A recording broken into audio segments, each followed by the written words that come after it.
भयो हेलो नमस्ते स्वागत छ हाम्रो मुकबाङ भिडियोमा। आज चाहिँ फेरि अलि दिनपछि फेरि हामी ढेँडो र भात अनि लिएर आइरहेको छु। के हो भन्दिन दिदी, के छ आज चाहिँ बनाइदियो कि ल।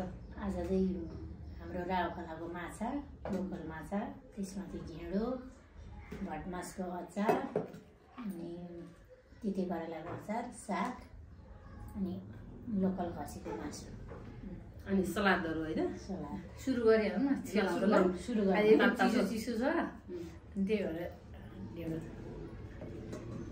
फर्स्ट बाइट ढेँडो तपाईँहरूलाई फर्स्ट बाइट खाएँ ल।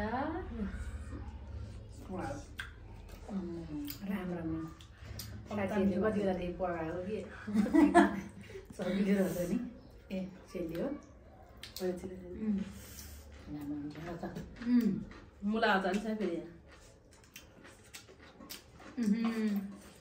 ढेँडो त अघि उयो गरेकोले नरम भएको कस्तो मिठो मलाई त थोरै भनेको मुलाको अचार अनि अझै माछा र उसँग त धेरै ज्यादा जस्तो छ है। यो चाहिँ भटमासको अचार पाक्छ यो साग।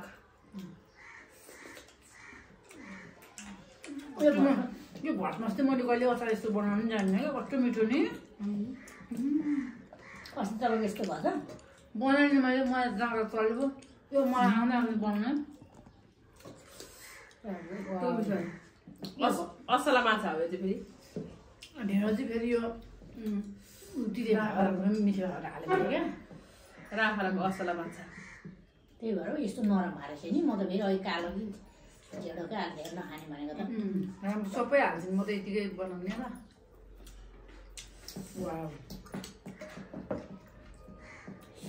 भटमासको अचार त उसको यति मिठो छ। तपाईँले अस्ति बनाउनु भयो नि छैन यो ठुलो खाले जानुपर्ने छ।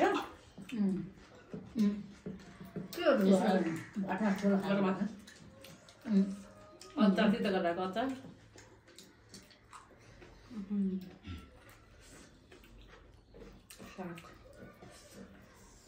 साग त यस्तै खाने ल तपाईँले।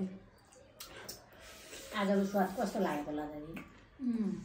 मलाई यसो पकाएर निमन चलाएको सुपर लागिहाल्छ नि। असली छ है टेस्ट त। अब पकाउनु चाहिँ मेरो गाउँको छैन क्या। खानेकुरा बनाउनु नि एक एकवटा हुन्छ है। आफूले धेरै मिहिनेत गर्छ बनाएर अहिले पकाएको होइन। अनि के मिहिनेत उस्तै छ। अचारहरू पनि अचार सिलामको अचार, त्यो अचार हो नि त। त्यो चाहिँ मुलाको अचार है गाइस। सिलाम र अमिलीको जिरा हालिदिनु भयो। ठिकै छ। छेउमा नजिकको लगाइहाल्ने पनि पऱ्यो। मुलाको यो अचार फेरि उसको मुलाको अचार चाहिँ फेरि राम्रो अलिअलि अमिलो छ कि यो चाहिँ उसले हालेर यसरी गुरुमै हालेको अमिली भेन्डी र उसको अचार हो यो चाहिँ राम्रो अचारको फेरि साध्यै छैन नि। आज जाडोमा जुन खाए त्यही मिठो भएको छ। जाडोमा यति दामी छ हेर त्यो कडा।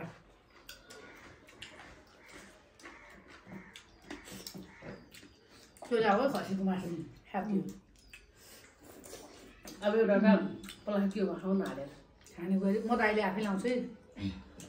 भ्याकुला आफै भ्याकुला छ कि देखाइदिनु खसी भ्याकुला यस्तो हुन्छ गाइस। भ्याकुला एकछिन है भयो भयो भयो मलाई भयो एउटा भ्याकुला खाउँ न। यस्तो गर्नु न, बिग बाइट गर्नु छ भ्याकुलै भ्याकुला होइन है। म त्यसो खान्छु ल।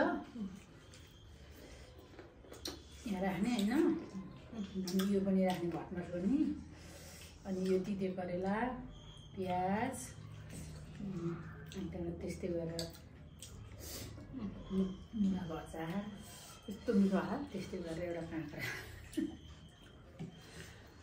खाएँ ल। साँच्चै नै एकदम मिठो भएको छ है।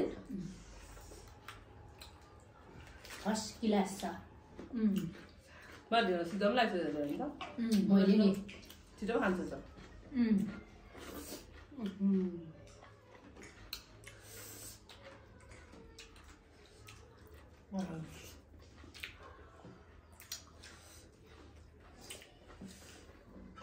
यो कम्ता मिठो छ त मैले कति बेर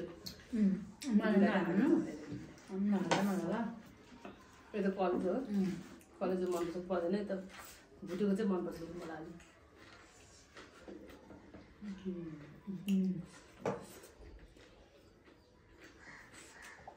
त्यो एउटा साग लाग्थ्यो त कलेज कहाँ छ म भोलि भुटेको माग्नु रहेछ भोलि नै त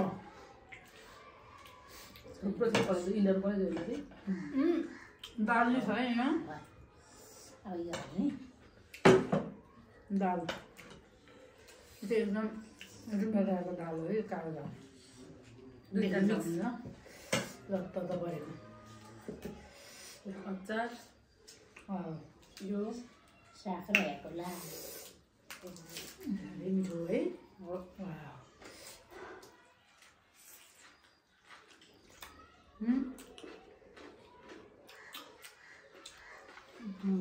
यो घरमाको अचार चाहिँ कसरी यस्तो मिठो हुन्छ हौ मैले कहिले जान्ने हाल्नु बनाउनु सजिलो छ यो है उसले बनाएको यो अस्ति बनाउनुलाई देवकीले उ गरेर ल्याएको थियो त्यो आएको तर नआउँदा नि सजिलै हुन्छ है अरूले मलाई मिठो मिठो दिइहाल्छ खानु म त भात सुरु गरेँ ढेँडो त सक्यो है हामी यस्तो मिठो भएर आज त म त ढेँडो चाहिँ अब तातो खाना बाखा आइरहेछ तपाईँले देख्नु भएको छैन हेर्नु हामी त एकदम बासमती चामलको भात यो चाहिँ लोकल होइन एकदम बासमती भात सुरु सुरु है त सुरु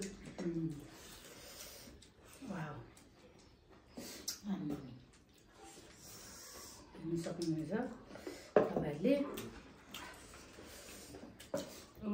कति दिलो मासु कति माछा त्यति नै हो है माछा हाल्नु पऱ्यो मासु थियो नि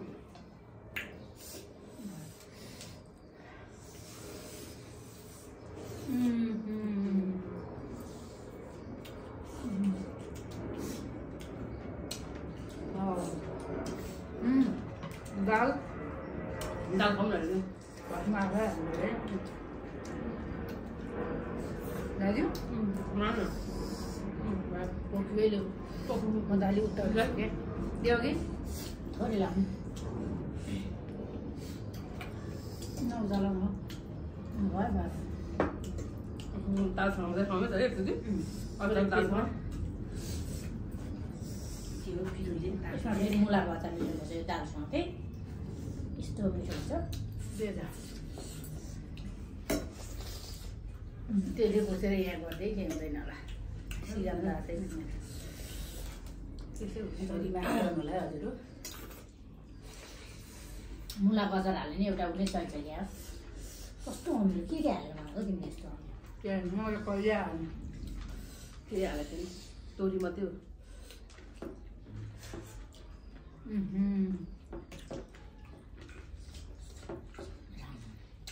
खाउन सक्यो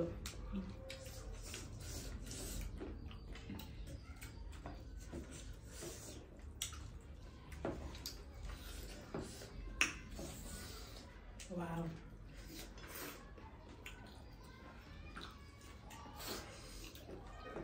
आज पनि धेरै भोक लागेको छ अनि त्यो होला अहिले हामी बोल्नु भएको छैन कि यत्रो खानु नब्बैजना खान्छ अहिले अगाएपछि मात्रै बोल्छ क्या भोक चाहिँ धेरै गरिएको छ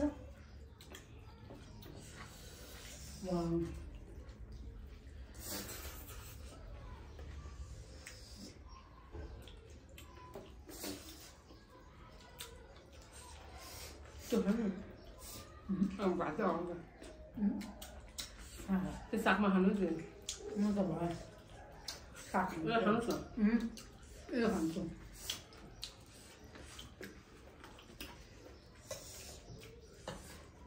तिरेको लगाएर त्यहाँ तिरेको लगाएर नल्याएको थियो कि या खा तपाईँको छेउमा होला यो हड्डी नचुस्ने यो चुस्ने होला नचुस्ने मैले खान्छु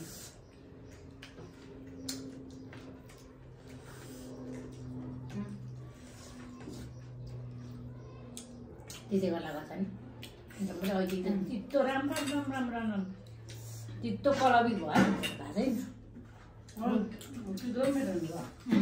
उसिनेर बनायो त्यो भोटेको मात्रै नबनाऊ दे उसिनु भनेर ए खाए उसिनेर बनाऊ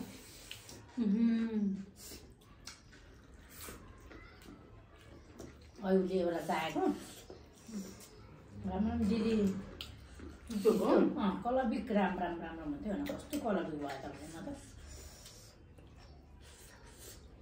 कलबी खाएको ठिकै लाग्यो मलाई र आफूलाई एकदम चिसो पानीमा माथि हिमालबाट बगेर आएको पानी है त्यसमा पाएको माछा यो असार माछा त्यहाँ अर्कै हुन्छ आएको जस्तो होइन